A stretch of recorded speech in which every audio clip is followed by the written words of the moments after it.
গল্প শেয়ার করব। গল্পটির নাম হচ্ছে কি দ্য উইন্ডো। এই গল্পে দুজন অসুস্থ ব্যক্তির কথা উল্লেখ করা আছে, রাম এবং বীর। রাম নামক ব্যক্তিটি হসপিটালাইজড ছিলেন, শুধুমাত্র তার একটা অপারেশন হবে ভর্তি ছিলেন, এবং যার পাশে সেই বেডের পাশে ছিল একটা বড় জানলা। এবং বীর নামক যে ব্যক্তিটা ছিলেন, সেই ব্যক্তিটা প্রচণ্ড পরিমাণে অসুস্থ ছিলেন এবং তার পাশে কোনো রকম জানলা ছিল না, সে বাইরের দৃশ্য কোনোভাবেই দেখতে পেত না।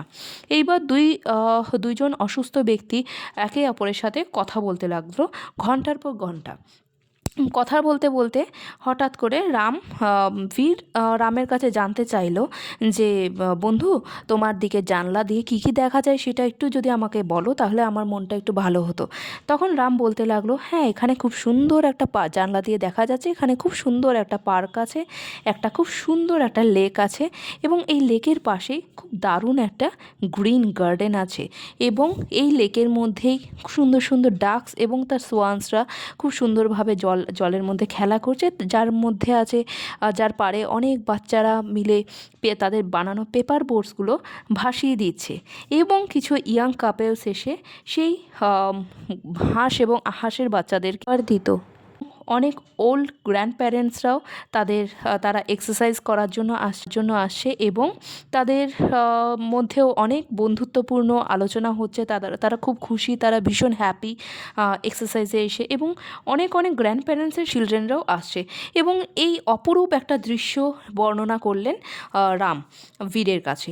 তখন বীর বলছে, বাহ, তোমার দিকে কি সুন্দর একটা কত সুন্দর একটা প্রাকৃতিক দৃশ্য তুমি দেখতে পাচ্ছ, যেটা আমি দেখতে পাচ্ছি না। তো চলো প্রতিদিন আমাকে এরকমভাবে একটু একটু করে ডেসক্রাইব করতে থেকো যে এই প্রাকৃতিক দৃশ্যটা সম্পর্কে। তখন ডেসক্রাইব করতে থাকলে, কোনো দিন সে ডেসক্রাইব করছে যে এখানে একটা অনেক পুরনো একটা গাছ আছে, কোনো দিনও বলল যে এখানে আছে একটা খুব সুন্দর স্ট্রিট লাইট, যেটার পাশে আছে একটা সুন্দর একটা বসার জায়গা, যেখান থেকে বসে প্রকৃতির দৃশ্যটা আরও সুন্দরভাবে অনুভব করা যায়। কোনো দিনও অন্য গল্প তার বেস্ট দিয়ে সে ডেসক্রাইব করতে থাকলো বীরকে। এরকমভাবে রাম এত সুলভ একটা খুব সুন্দর সম্পর্ক বিল্ড আপ হলো।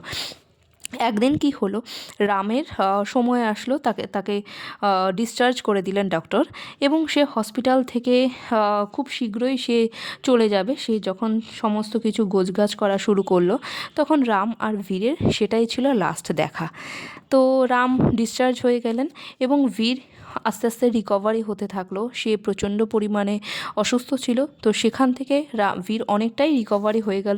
বীরেরও একটা সময় আসলো যেখানে সে সেই হসপিটাল থেকে ডিসচার্জ পেয়ে যাবে, এবং সেই দিনই যেদিন বীর ডিসচার্জ হবে, রাম এই উইন্ডো দিয়েই অনেক কিছু দেখতে পেত, এবং সেটা নিয়ে আমাকে এত সুন্দর একটা বর্ণনা করতো, প্রাকৃতিক একটা এত মনে ভাবলো আমিও একটু এই জানলা দিয়ে যে প্রকৃতির সুন্দর দৃশ্যটা আমিও একটু দেখতে চাই। দেখলো জানলার অপোজিটে একটা বিশাল বড় ইটের দেওয়াল, সেখানে না আছে কোনো প্রকৃতির ছোঁয়া, না আছে ওই অপরূপ সৌন্দর্য। তো সেই সময় বীর প্রচণ্ড পরিমাণে হতাশ হয়ে গেলেন, এবং সেই মুহূর্তেই রাম এবং নার্স সেই রুমে ঢুকলো।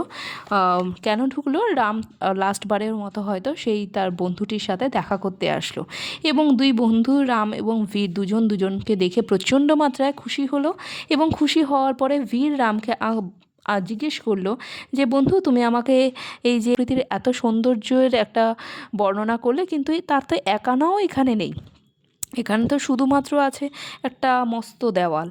তখন বলল যে, প্রথম দিন তোমার মনে যখন একটা আশা দেখতে পেলাম যে উইন্ডো দিয়ে কী দেখা যায়, সেই জিনিসটা শোনার জন্য তুমি যখন কৌতুক ছিলে প্রচণ্ড পরিমাণে, তুমি প্রকৃতির একটা সৌন্দর্য যখন তোমাকে বলা শুরু করলাম, দেখলাম তোমার মধ্যে আস্তে আস্তে রিকভারি দেখতে পেলাম, তোমার মধ্যে একটা খুশি হ্যাপিনেস দেখতে পেলাম, যেটাতে দেখলাম তুমি আস্তে আস্তে রিকভারি করছো।